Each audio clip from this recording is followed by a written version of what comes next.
tarafta var ama burada da var.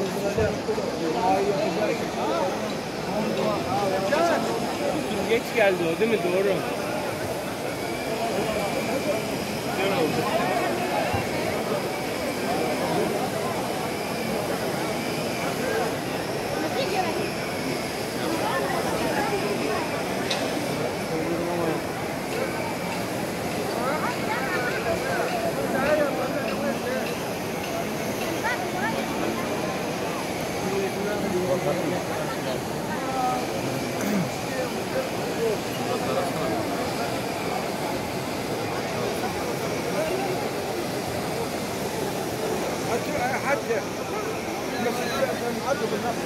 Murat Kırda aramış zaten beni.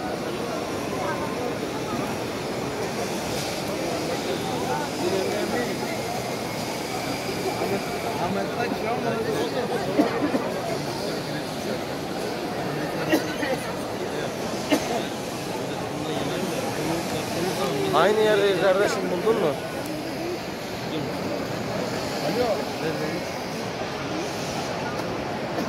Murat, buldun mu Halim amcayı? Halim amcayı buldun mu sen?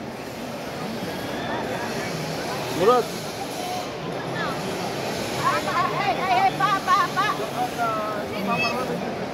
Tamam bak. Biz aynı yerde bekliyoruz da sen yine de bir tur at.